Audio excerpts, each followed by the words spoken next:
Então, pessoal, sejam todos bem-vindos aí mais uma vez. Graças a Deus aí estamos aqui de volta, que sem Ele, graças a sua bondade, não estaríamos aqui. Essa aula é sobre ensaio de compactação, com o instrutor Júlio Durães e com o apoio do blog César Durães. Queria falar para vocês que essa aula está interessante demais. Temos algumas animações referente ao ensaio, porque eu não consegui gravar um ensaio. Outra coisa que eu queria pedir para vocês aqui era que vocês dessem uma olhada nas nossas redes sociais, que é no caso do Facebook. Desse uma olhada, desse uma curtida, porque ela é onde a gente interage, eu passo algumas informações. E também queria que vocês se inscrevessem no nosso canal do YouTube. E além disso, participe mais. Mande suas dúvidas pelo canal, dê sua opinião sobre os próximos vídeos, quando terminar esse curso, o que você gostaria de ver. Se gostaria de ver a parte concreta, se queria ver a parte de mecânica do solo mais aprofundada. Então, seria interessante vocês se inscreverem no canal, dar a opinião de vocês, porque isso aí com certeza ia melhorar muito o nosso conteúdo. Então vamos lá, a nossa aula. O objetivo da aula, simples. Essa aula ela tem a finalidade de apresentar as diretrizes básicas necessárias para se determinar a massa específica aparente-seca de solos compactados, conforme a NBR 7182/2016. Mas só que para a gente fazer esse ensaio, a gente vai precisar de alguns equipamentos que vocês viram na aula anterior, na parte de preparação da amostra, como é o caso do repartidor de amostra, que é um material que é mais para a parte de preparação. A balança também, que permite a pesagem de até 10 kg, ela serve tanto para a parte de preparação quanto para a parte do ensaio de compactação. É uma ferramenta muito utilizada no dia a dia do laboratório. Eu sei que quem vivencia isso conhece muito bem e sabe manejar muito bem uma balança. Porque não é só você chegar lá e pesar, não. E também precisaremos da balança que permita a pesagem de até 200 gramas para determinação de umidade. Esse tipo de balança ela é muito sensível. A acessibilidade dela é de 0,01 grama, se eu não me engano. Por isso que ela tem essa parte de vidro para poder proteger, porque às vezes a qualquer vento, até o ar-condicionado mesmo, ele causa oscilação na pesagem. Outro material é as peneiras, que também vemos na parte de preparação de amostra, é de 19 mm e é de 4,8 mm, que também é muito utilizado não só para a parte de preparação e também na parte do ensaio de compactação, no caso da peneira 4. Precisaremos também da régua de aço biselada, que é para fazer o nivelamento da superfície do cilindro após a compactação do solo. Precisaremos também da proveta graduada. Essa proveta ela serve para adicionar água no solo, e essa água ela tem que ser correta e anotada. Todo ponto que você for adicionar água tem que ser água exata. Se você botou 200 ml, tem que anotar 200 ml de água. E por fim, o disco espaçador de 2,5 polegadas, ele serve para deixar um espaço no cilindro por um ensaio de CBR para poder a gente botar sobrecarga. E por fim, o extensômetro. Outro equipamento é o soquete, tanto o soquete grande quanto o soquete pequeno. Esse soquete ele tem a função em laboratório de fazer a compactação do solo, que no campo é feito pelo rolo compactador ou pelo sapinho, que é o compactador manual. E temos também aqui um equipamento que a gente viu na aula anterior, que é o almofariz, que serve para fazer o destorramento do material. E temos também as bandejas. Aqui só está no caso a circular, mas também a bandeja retangular é muito importante na hora da preparação do ensaio. E então é isso, pessoal. Também temos a estufa, capaz de manter a temperatura entre 105 a 110 graus. Essa estufa ela serve tanto para o ensaio de umidade, granometria, ela é para secagem da amostra. Outro material também no caso, é o cilindro, é um molde cilíndrico, né? Ele serve para o molde cilíndrico. Além do molde cilíndrico grande, temos o pequeno. Ele é onde o material é colocado e é submetido à compactação. E também temos o recipiente para determinação de umidade, que é mais conhecido aí no laboratório como cápsula. Essa cápsula aí, como vocês viram no anterior, ela serve ela serve como recipiente da amostra úmida para poder ser colocada na estufa. Aí da estufa ela passa um determinado tempo, 12 horas ou 24 horas, dependendo da temperatura. Após secagem, você bota a cápsula para esfriar, deixa ela esfriar e você pesa ela novamente, para assim fazer o cálculo da determinação da umidade. Então é isso, pessoal. Antes de continuar, vamos ver aqui a questão do volume do cilindro. O volume do cilindro ele é feito com auxílio do paquímetro, que é um equipamento de medição de precisão, que é muito usado também na mecânica. Eles usam muito paquímetro para medição de peça, parafuso. Então, como vamos determinar a altura do cilindro? Eu vou dizer como é que eu faço. Eu tiro a altura total do cilindro. Depois eu desconto a espessura do disco espaçador. E eu tiro mais ou menos no mínimo 3 medidas da altura do cilindro total, porque às vezes o cilindro ele pode estar um pouco danificado e essa altura ela altera. Como eu falei, a espessura, eu preciso saber também a espessura do disco espaçador para poder descontar essa altura. E por fim eu tiro o diâmetro do cilindro, com a parte de cima do paquímetro, que ele serve para fazer medição interna. Também, como eu fiz a altura, eu tiro mais ou menos 3 medidas de cada, no mínimo. Às vezes, dependendo do cilindro, eu tiro mais de 3. E por fim, a pesagem do cilindro, porque essa pesagem é importante na questão do cálculo. Sem essa pesagem a gente não consegue realizar o cálculo de densidade da amostra, porque você precisa tirar o peso do cilindro, porque o que é interessante é só o peso do solo. Por isso a pesagem é muito importante aí do cilindro. Todos esses dados, após ser obtido, é colocado numa tabela de cilindro, onde você tem vários cilindros anotados por numeração, eles são numerados, e esse cilindro ele tem sua altura, seu diâmetro, seu volume e seu peso. Então vamos aí para o cálculo de volume do cilindro. Primeiro eu tiro o diâmetro médio. Se eu fiz 3 medidas, eu somo as 3 medidas e divido por 3. Porque o que me interessa é a média. Como eu falei, no caso aqui eu tenho 152,3 milímetros, mais 152,4 milímetros, mais 152,2 milímetros. Eu pego essas 3 medidas, somo. Após somar, eu divido pela quantidade de medida que eu tirei. No caso, dividir por 3, que me dá 152,3 milímetros.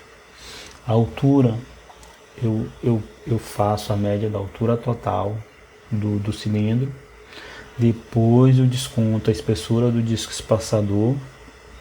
E aí eu tenho a média da altura.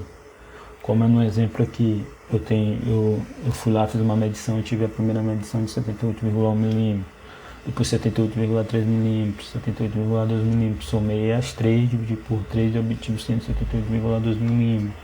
Depois eu diminuí pela espessura do disco espaçador, 63,5, e obtive 114,7 milímetros.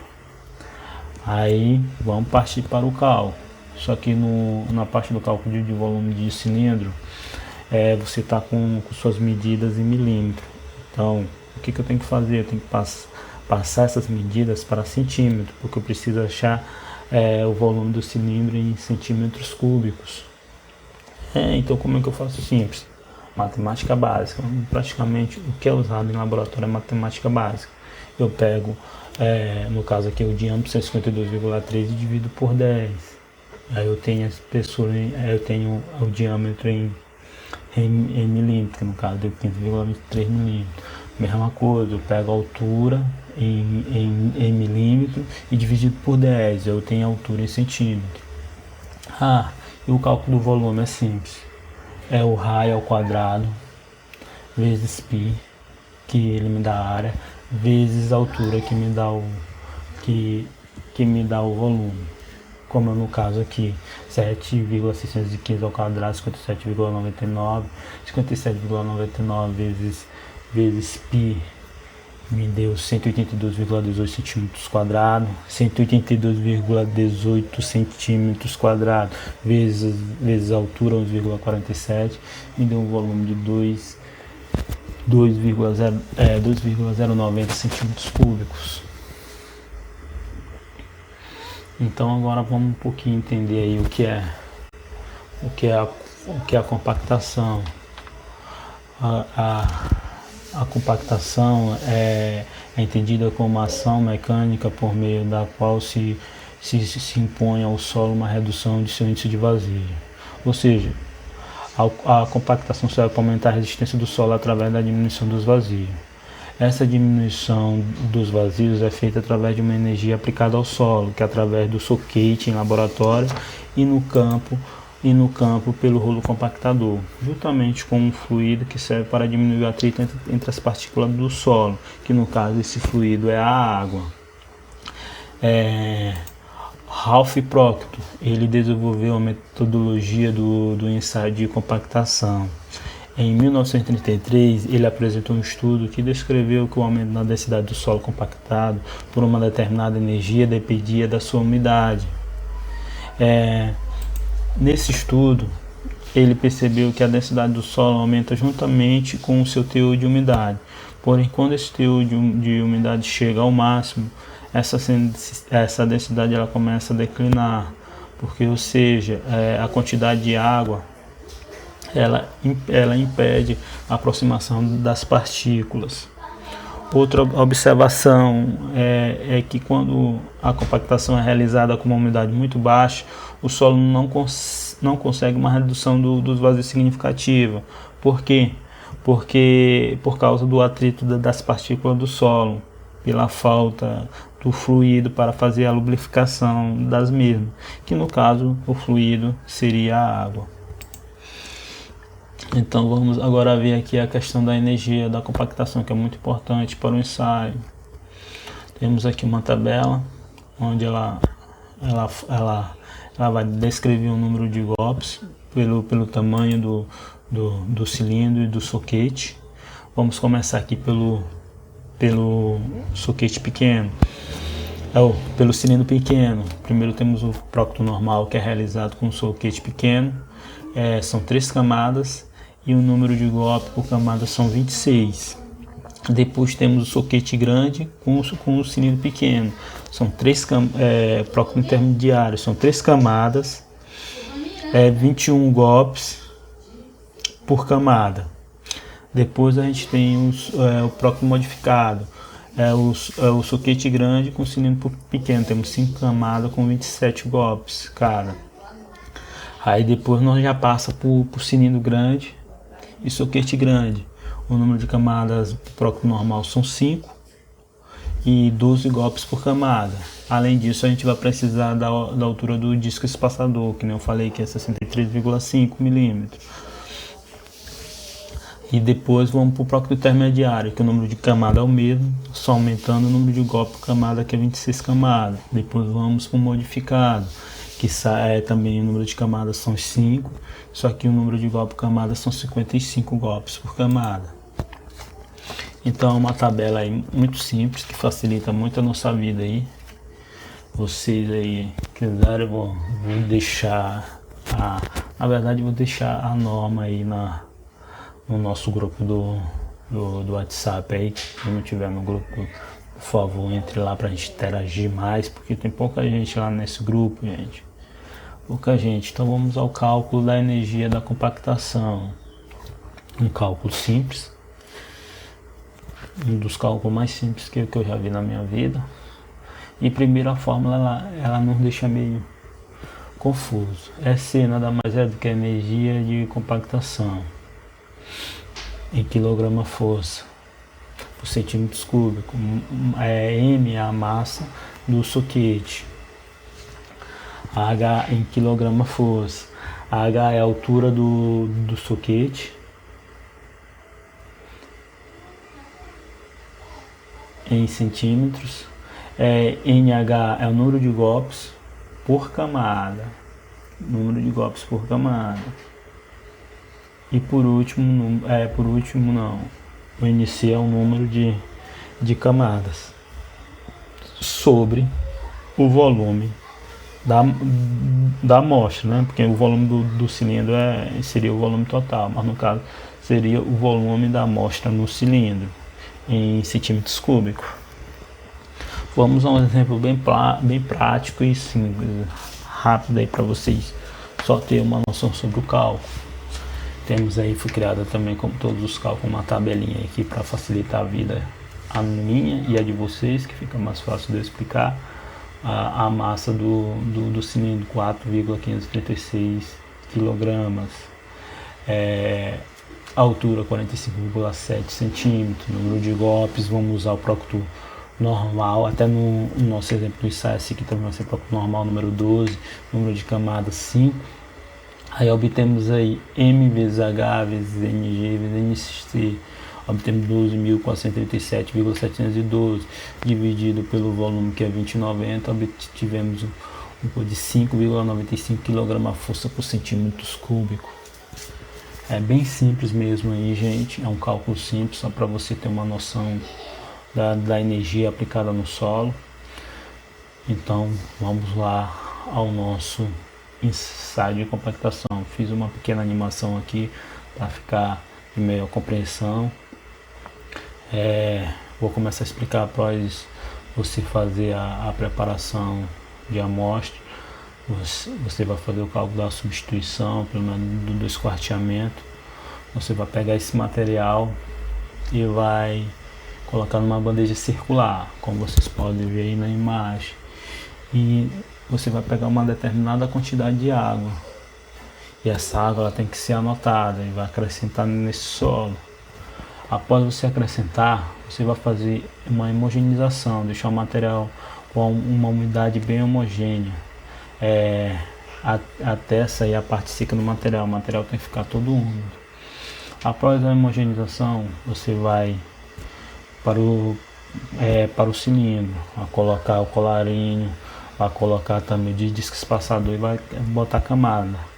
Nessa camada você vai aplicar 12 golpes. Esses 12 golpes tem que ser bem distribuído pela sua lateral, vem pela lateral, indo para o eixo. Tem que ser uma energia bem distribuída, não é aplicando em um só local, como vocês podem ver aí na animação. E aí você vai fazer a mesma coisa para a terceira camada, quarta e quinta camada. Após terminar a compactação, você vai pegar esse cilindro, vai vir com a régua biselada, como vocês viram na imagem, fazer o arrasamento desse solo. Após o arrasamento desse solo, você vai tirar só o cilindro e pesar. Vai pegar essa pesagem e vai anotar o peso. Esse processo aí, após a pesagem, você vai anotar. Você diz como aqui é a questão de amostra trabalhada. Você vai pegar esse solo após a pesagem, vai desformar no cilindro, vai vir com a régua biselada e fragmentar esse solo. Após a fragmentação, você vai pegar 2 cápsulas e tirar uma porcentagem de material para o ensaio da umidade, que vai ser muito importante para a questão da densidade do solo seco. Você pegou esse material, botou, anotou no formulário o peso úmido E o peso da cápsula você vai colocar na estufa por 12 horas.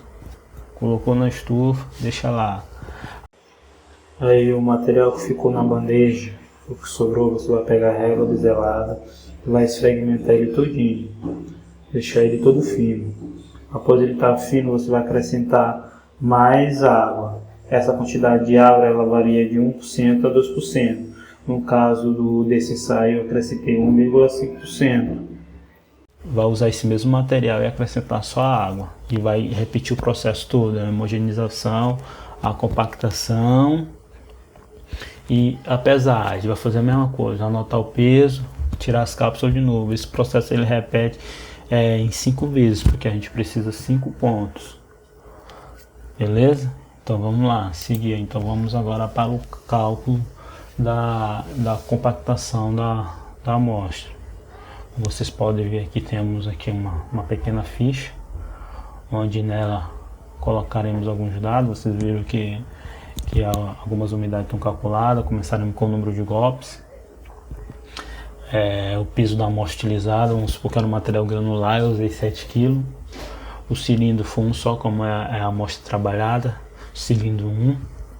Vamos colocar a numeração, vamos também anotar o peso do cilindro, porque é um cilindro só, é um peso só. E também fazer a anotação do seu volume, que eu falei, é muito importante para a questão do cálculo. O volume que nós achamos. Vamos lá, vamos fazer essa anotaçãozinha aí. E vamos anotar o número, a quantidade de água adicionada no solo. Como eu falei, foi 1,5% referente ao peso do solo. Eu achei minha água inicial e depois eu fui acrescentando 1,5%. 315, 420, 525, 630. Para achar a porcentagem de água adicionada, eu pego a água adicionada em ml dividido pelo peso da amostra, que no caso é 7 kg. O primeiro encontramos 3%, o segundo 4,5%, como vocês podem ver aí na imagem, e assim vai, sempre crescendo 1,5%, 4,5%, 6%, 7,5% e 9%. Então, que nem eu falei, você foi lá, pesou a amostra, pesou a primeira amostra, você desformou o cilindro, tirou as cápsulas, adicionou a água e preparou de novo. Aí você obteve o segundo ponto, que deu 9.274 gramas. Depois foi lá, repetiu o processo até o quinto ponto e obtivemos aí esses valores.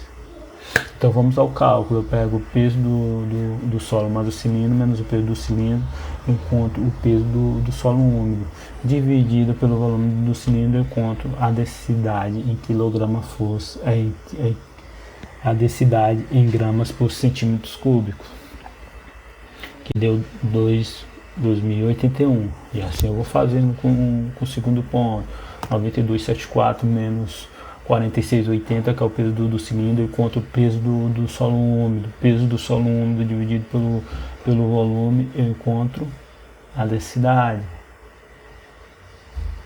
No caso, 298. E a mesma coisa, vou fazendo com o terceiro ponto. Essa minha densidade é a densidade úmida. A gente ainda precisa encontrar a densidade seca, que vai depender das umidades que está abaixo aí. Tem algumas que já estão calculadas, porque senão ia perder muito tempo. E você segue no cálculo bem simples, básico, que às vezes tem alguns laboratórios que transformam numa coisa muito complicada, mas é muito simples. Eu acho que é mais difícil você entender o ensaio do que fazer um cálculo desse aí. E assim você vai fazendo. Quinto ponto, 9,400 gramas o peso do cilindro, me dá o peso do solo. O peso do solo dividido pelo volume do cilindro me dá a densidade úmida. Encontramos. Então agora vamos partir para o cálculo da umidade. Também assim, peso do solo seco mais cápsula menos a cápsula me dá o peso do solo seco. Peso do solo úmido mais a cápsula menos o peso do solo seco mais a cápsula dá o peso da água. O peso da água dividido pelo peso do solo seco, vezes 100, me dá a umidade, que encontramos aí 15,6 mais 16,0. A média é muito simples, 15,6 mais 16,0 dividido por 2, que me deu 15,8% de água nesse material, isso no quinto ponto. É um cálculo muito simples. Agora vamos achar, já temos todas as umidades definidas, vamos achar a densidade seca do solo. Eu pego a densidade úmida dividido pela umidade mais 100 vezes 100 me dá a densidade seca, que no caso encontramos 1,906 gramas por centímetro cúbico. A mesma coisa com o próximo ponto. Você pega a densidade úmida menos dividido pela umidade mais 100 vezes 100, eu encontro a densidade do solo seco. Como no caso é aqui, ó, 2.314 dividido por 114,2 vezes 100 me deu 2,026 gramas por centímetro cúbico. E assim vai, velho. Fazer o mesmo cálculo pro quinto ponto e pronto, você encontrou. Então vamos lá, chegamos ao fim do nosso cálculo muito simples. Agora vamos entender um pouquinho do gráfico.